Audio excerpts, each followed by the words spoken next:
Hello and welcome to my presentation. When one thinks of the European Romantic repertoire that forms the core canon of concert halls, opera houses and music colleges across the world today, it's hard to imagine a more influential figure than Richard Wagner.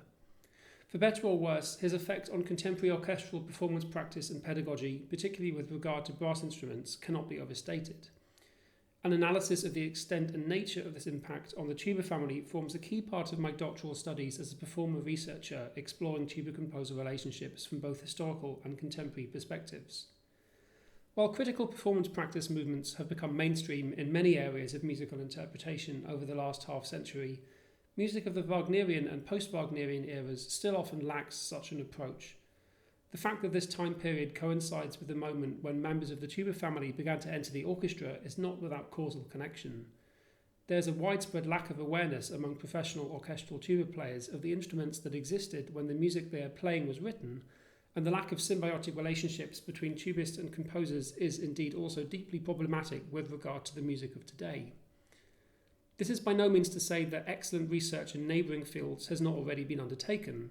For example, the instruments shown here, today known as Wagner tubas, have been covered in extensive detail, from Oskar Franz's article in the Zeitschrift für Instrumentenbau in 1884, through seminal 20th century studies from Egon Voss and Kurt von Westenhagen, and contemporary acoustic research from Lisa Norman, Arnold Myers and Murray Campbell, as well as historical research from William Melton. This level of scholarship has, however, thus far failed to reach the lowest brass instrument Wagner included in the ring cycle, one which since has had a far broader impact on orchestral composition and performance practice, the so-called contrabass tuba. In a 2004 performance of Das Rheingold by the Orchestra of the Age of Enlightenment, 19th century bass trumpets and double piston valve horns are seen alongside the tuba here that could easily be used at any other contemporary performance of this work. The pedagogical situation is, if anything, even more lacking in critical reflection. Illustrated here is the standard collection of orchestral excerpts for tuba students, over a third of which are from Wagner's operas. Despite one co-editor being a native English speaker, contrabass tuba has been translated as double bass sax horn, a translation which, if nothing else, raises more questions than it answers. Nationalistic practices have become so entrenched that it is now explicitly written on orchestral job postings which pitch of instrument you have to use, with little or no justification beyond quote-unquote tradition. To investigate this situation, I've been critically examining primary source material and making recordings using instruments similar to what might have been used at early performances of these works and others which feature members of the tuba family. I'm hoping to follow this up with quantitative data collection from scientific acoustic analyses, but as a first step one must establish a clear timeline alongside the individuals and instruments involved at various key moments.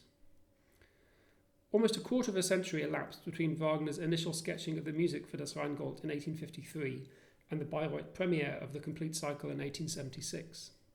The dates worthy of note in between here are the concert performances of excerpts from the unfinished operas in Vienna in 1862 and the so-called pre-premieres in Munich of Das Rheingold in 1869 and Die Walküre in 1870. Wagner wrote to his patron King Ludwig II in 1865, stating that he included instruments in the ring that he first came across at the workshop of Adolf Sachs. Von Westenhagen concludes that this must have taken place during Wagner's visit to Paris shortly before commencing composition of Rheingold in October 1853. This is supported by Peter Nitscher's study of the initial sketches for Das Rheingold, where Wagner mentions one saxon contrabass and has written a part transposed in E-flat. That would refer to the instrument here on the left, the other saxon bass and saxon baryton inspiring the Wagner tubas. He later changed the name to post-horn contrabass in S, and by the fifth page CB tube, as it was to remain on the final score. In an 1862 letter regarding the upcoming concert of Rheingold and Walküre excerpts, Wagner refers to the instrument as a contrabass tuba in E-flat, suggesting that this and the higher tubas could be found in the Austrian military bands, although perhaps under different names. In the parts made for these performances, the instrument is described as a bombardon, a word with many meanings, but at this time being generally used to describe various lower brass instruments, particularly those designated for military bands. This part would have been performed by the Wiener Philharmoniker's Bombardonbläser, Franz Fretzer, using his new Tuba Helicon in C mit vier Zindler, acquired in June 1862. This instrument is likely similar to the Helicon pictured in the left here, built in Vienna in around 1850. The widespread terminological confusion, however, can be demonstrated by comparing this instrument with these two other very different instruments under the name contrabass tuba from similar periods and locations in the same collection at the Germanisches Nationalmuseum.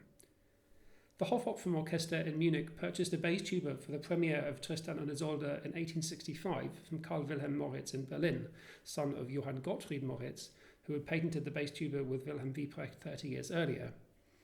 Later that season, Chief Conductor Hans von Bülow contacted Wieprecht, who Ernst Tremmel presumes von Bülow knew from his time living in Berlin before taking up the position in Munich, asking him to construct the new bass trumpet, contrabass trombone and contrabass tuba required by Wagner's score. At first, Wieprecht suggests either a bass contra tuba in E-flat with 6 valves, or a contrabass tuba in contra F tube length, twice as long as the common bass tuba with 5 valves. He believes that the latter would constitute an instrumental colossus, exceeding even the so-called low B-flat basses commonly found in Austria, which are almost invincible to the strength of human lungs. Finances, it seems, got in the way of ordering the recommended E-flat tuba. Von Bülow suggested sending back the tuba they had bought for Tristan so that an extra valve could be added, but Moritz replied that this would not solve the problem, since it is not set up for this purpose. Its tubes and bell construction were not made anywhere near wide enough to give room for development of a longer air passage enabled by the 6th valve. The tone would therefore always sound small and without definition. Therefore, he concluded, in order to be able to produce a powerful tone that speaks easily, an instrument is required which, if permitted, I would send for inspection. This instrument is in low B-flat and contains all contrabass notes with an easy response at a powerful volume. Tremmel suggests that this low B-flat tuba was a possible solution for the 1869 and 1870 performances. However, there's no more extant communication between the two parties. Of course, von Bülow never actually conducted the premiere, and there's no record of instruments that might indeed have been shipped to Munich. Orchestral biographer Hans-Joachim Nösselt does note that there was an Offerkleid Basstuba Bläser engaged from 1869, but there's no indication of whether they played in these performances, or, as Tremmel suggests was also a possibility, a member of the Münchner Regimentskapelle had been employed to play bombardon. Regarding the extra brass instruments needed for these performances, Nösselt merely conjectures that evidently things were managed somehow. Importantly, in this piece by Wilhelm Altenberg celebrating the centenary of the Moritz factory, reference is made to production of the bass trumpet and contrabass trombone for these performances, but nothing regarding a contrabass tuba. Speculation regarding what instrument could have been used often focuses on instruments made by the Bohemian manufacturer Václav František Červený. Červený is noted for recognizing, as Moritz pointed out earlier, that a wide bore size is needed to create strong, low fundamental sound, such as his instrument here on the right. No Bavarian instruments of the time, such as these other two, are known as Halbinstrumenter, meaning that their bore is narrow enough to inhibit production of the lowest fundamentals, a problem that incidentally also affected Sax's early contrabass sax horns that Wagner might have heard in 1853. Therefore, these instruments cannot play notes as low as Moritz's F-tuba, despite having an overall tuba length of almost a metre longer. Červeny's extension of this Moritz-style Ganzinstrumenter to longer tube lengths is often cited as the genesis of the contrabass tuba. Clifford Bevan, for example, writes that Červený is generally credited with invention of the contrabass tuba in C in 1845, going so far to say that Wagner specified it from Das Rheingold onwards. However, no contemporary commentators mention creation of a contrabass tuba at this time. Červený himself in 1872 calls it a contrabass, an instrument in the form of a bombardon tuba in contra F and C. Meanwhile, in contemporaneous exhibition catalogues, focus is directed on Červeny's Ganzinstrumenter of tenor bass size, the Baroxyton and Cornon. This contrabass is perhaps the instrument to which Wieprecht was referring to in his letter quoted above regarding the instrumental colossi found in Austria. No surviving examples of any of the instruments illustrated here have been found, so perhaps none of them were ever produced on a large scale. As an example of persistent misinformation, this serpent bombardon in F can be found in Friedrich Samener's contemporaneous work, yet he refers to it as a bass Offerkleid in contra B flat, a description lacking in both acoustic and organological reasoning. In 1884, Červený patented the Kaiserbass, an instrument which is indeed very similar to many described as contrabass tubas that are built and played today. However, it's important not to confuse this instrument with any from 30 or 40 years earlier, or indeed any that might have been quote-unquote specified by Wagner in Das Rheingold. Červeny's original contrabass of 1845 was developed on the initiative of Kapellmeister Alcher of the Austro-Hungarian army. Meanwhile, there's no documented communication between Cerveni and Wagner, as opposed to, for example, Wagner's numerous exchanges with both Sachs and Wieprecht. Through their outpost in Odessa and abdication by enthusiastic amateur tubist Emperor Alexander III, Cerveni's instruments did find an orchestral foothold in the Russian Empire from the early 1870s, but evidently with preference for the smaller E-flat tubas rather than the significantly larger B-flat varieties commonly used there today. Speculation regarding the instrumentation at these first performances in Munich is arguably of limited value, given that Wagner himself disavowed their productions. Indeed, by May of 1870, he was already asking Hans Richter to help arrange the extra brass instruments needed for the Bayreuth premiere.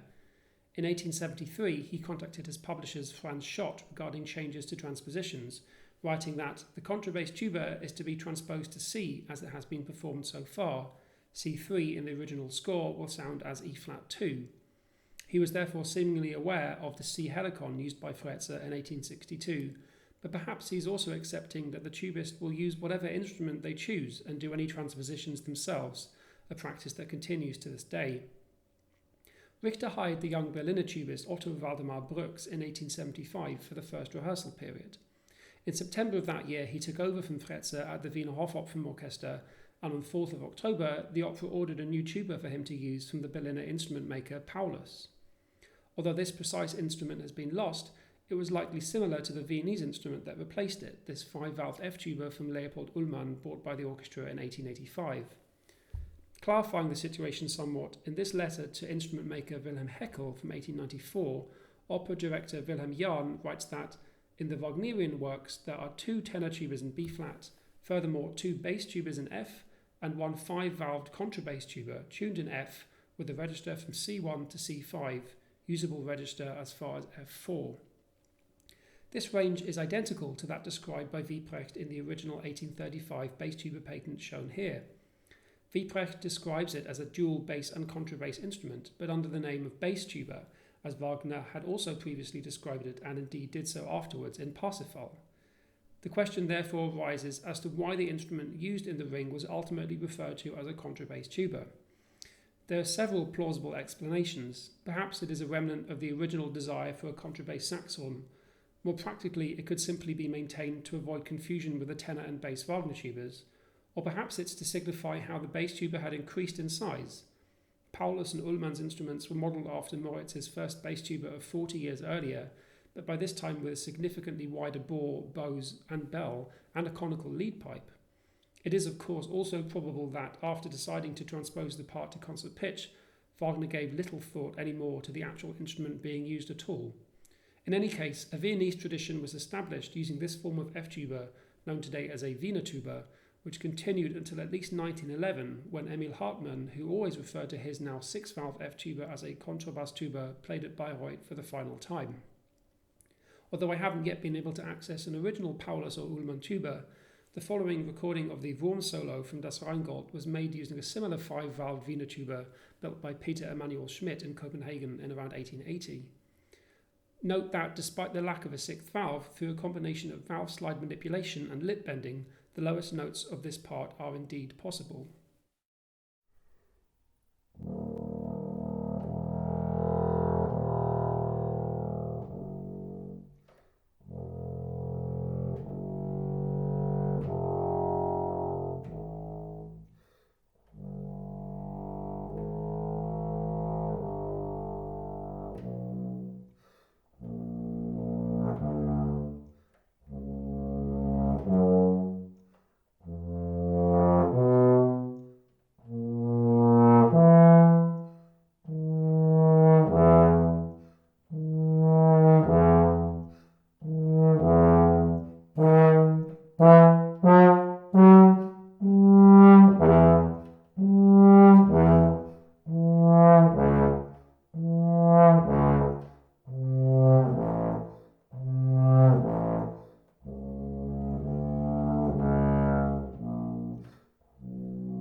As an immediate comparison, here is the same excerpt performed using this Bavarian C tuba on the right, dated to around 1870. The other two instruments here are examples of the even larger typical tubas used today in performances of the ring. In the middle, an instrument in B-flat, commonly used in Germany, and on the left, a model in C, more frequently found in the rest of the world.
It's difficult to pinpoint exactly when instruments in C and B-flat such as these were first used in an orchestral context. In 1911, the Dresdener tubist and author Emil Teuchert states that the contrabass tuba differentiates itself from the bass tuba only through its wider bore, although also mentioning that as a rule they are found in C or B-flat, the valve position on the instrument illustrated here suggesting one designed for use in the cavalry. Worthy of note is this highlighted editorial comment regarding a review of his predecessor's performance in Siegfried, where he believes that Karl Zöller must have been referring to a contrabass tuba when he actually wrote bass tuba.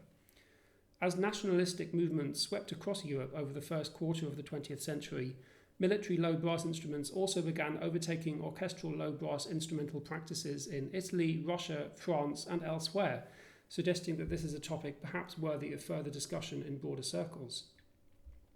This gap of at least half a century between Wagner first using the term contrabass tuba and these military band instruments being regularly used for such parts affects several other notable compositions. My research in this field is still ongoing, but all evidence I've found so far suggests that the composers of the works listed here use the term for similar reasons as suggested before. Benjamin Gunnar Kors, for example, has argued that Bruckner specified contrabass tuba only to avoid confusion with the Wagner tubas. This indeed would explain, for example, why bass tuba is indicated for the movements of the 7th Symphony without Wagner tubas and contrabass tuba for the movements with. Mahler worked with the aforementioned Emil Hartmann in both Berlin and Vienna around the time of the premiere of his 2nd Symphony. His other symphonies all only mentioned bass tuba, despite some later editions changing this, albeit inconsistently, to contrabass tuba. Another example of confusions that persist to this day is given by Strauss's Elektra. The critical edition currently being prepared will hopefully explain why the instrument specified changes between bass and contrabass tuba at seemingly random moments that are inconsistent between the currently published editions of the part and score. Teuchert lists the part as written for his definition of contrabass tuba, therefore in C or B flat, yet the opera's name is given to a popular modern instrument model shown on the right, pitched in F, one that indeed might well be used in a contemporary performance of the work. A similar musically inexplicable situation of swapping instruments is provided by Schoenberg's Göre-Lieder. The name bass tuba appears in less than 2% of measures in the whole work, so perhaps this situation resulted from a copyist error, maybe due to inconsistent use of BSTA for bass tuba and BASTA for bass Wagner tuba. It's also only present in sections orchestrated in 1910 after Schoenberg took a 9-year hiatus from working on the piece. Most notably in all of Schoenberg's listings of the instrumentations of the work, from the earliest sketches through to the final published score with all instrumental doublings. As seen here, he only ever includes some spelling of contrabass tuba, bass tuba only being mentioned specifically in modern editions. Wagner's influence beyond the German-speaking world should also not be underestimated and is worthy of its own presentation. As one example, when organising Wagner's concerts in England in 1877, Hans Richter ordered a tuba from Irish manufacturer William Hilliard, an instrument of such high renown that it became the blueprint for the English F tuba, written for by Elgar, Holst, Vaughan Williams and others. Recordings on this instrument and many others can be found via my website, with more being added soon. Many thanks for listening, and I look forward to your questions and comments.